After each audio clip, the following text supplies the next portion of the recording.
So hey guys we back again और हम जा रहे हैं जटाशंकर। तो ये बोलिए भैया सभी भोलेनाथ की जय। ये हमारी छुटकू बैठी हुई हैं फ्रंट सीट पर और वो भैया हटने का नाम ही नहीं ले रही हैं, क्योंकि उन्हें तो बस आगे ही खड़ा कर दिया है। अब देखते जाओ भाई, देखो वो देख रही हैं भैया जंगल का नज़ारा और हटने का नाम ही नहीं ले रही हैं। कह रही मुझे तो पीछे आना ही नहीं है। तो भाई जटाशंकर हमारे शहर से थोड़ी दूर है, 1 घंटे की रास्ता है। तो हम लोग निकल चले जटाशंकर की तरफ और ये हम पहुंच जाते हैं जटाशंकर की ऊपरी वाले छोर पे। तो हम लोग नीचे जा रहे हैं, यहाँ कुंड बने हुए हैं और ये हमारी नाव सभी सरपट सरपट दौड़ लगाती हुई भागती जा रही है। धूप काफ़ी तेज़ थी लेकिन कोई नहीं, सही था। और ये देखो भाई पहाड़ों के बीच में यहाँ इस तरह से बना हुआ है, तो बहुत सी सुविधाएं हो गई हैं। सीढ़ियाँ बन गई हैं और चारों तरफ से ग्रिल लग गए हैं। बहुत भीड़ थी हम लोग जब गए थे। ये देखो, ये पहाड़ों चट्टानों से गौमुख से पानी गिरता है और बरसात के टाइम पर तो यहाँ धुआंधार पानी आ जाता है। उसके बाद नहा धोकर हम बैठ जाते हैं पूजा करने के लिए।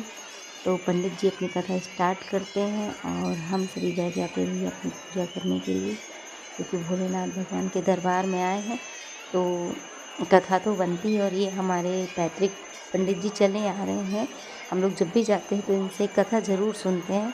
तो भाई हम लोग बस बैठ जाते हैं नहा धो करके, फिर पंडित जी अपनी कथा पूजन शुरू कर देते हैं। और बच्चे तो भैया शैतानी कर ही रहे थे। उसके बाद छुटकू हमारे, जो हमने पंडित जी के लिए भोग रखा हुआ था भगवान जी का, वही उठा उठा खा रही थी। तो पहले मुझे दे दो, बाद में भगवान जी को देना। मैंने कहा चलो भाई तुम्हें खाओ। उसके बाद ये देखो भाई चारों तरफ कितनी भीड़ लगी हुई है और बहुत ही ज़्यादा भीड़ है। और वो 4 कुंड है पानी के स्नान करने के, उनका पानी तो ख़त्म होता ही नहीं है। इतनी जनता डेली नहा रही है। उसके बाद फिर हम लोगों ने तो अच्छे से नहाया। आप लोग भी ज़रूर आइए जटाशंकर। और ये जो गौमुख से पानी गिरता है उस पर भी स्नान किया जाता है। तो ये हमारी नायशा भी कुछ खा पी के फुर्सत हो गई थी तो पी रही हैं पानी। और हम सब लोग भी कथा बड़ी आराम से सुन रहे हैं। हमारी छुटकू भी बैठी हुई है आराम से और पंडित जी अपनी कथा विस्तार से किए जा रहे हैं। वैसे ही वो शॉर्ट में कर देते हैं कथा। फिर उसके बाद हम लोगों ने कथा अपनी समाप्त की। पंडित जी ने अपनी कथा भैया पूरी की। अब हम लोगों को लगाती है भूख, हम लोग निकलते ऊपर की तरफ। भैया निकलने से पहले ही बानरों की सेना हम लोगों को मिल जाती है।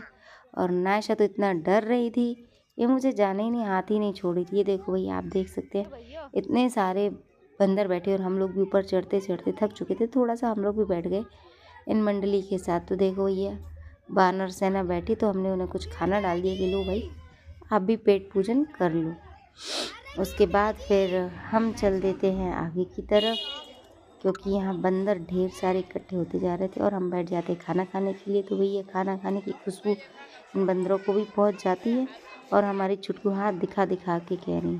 तो भैया हम अपनी कर ले पेट पूजा। मिलेंगे आपको अगली वीडियो पर, तब तक के लिए जय श्री महाकाल, जय भोलेनाथ।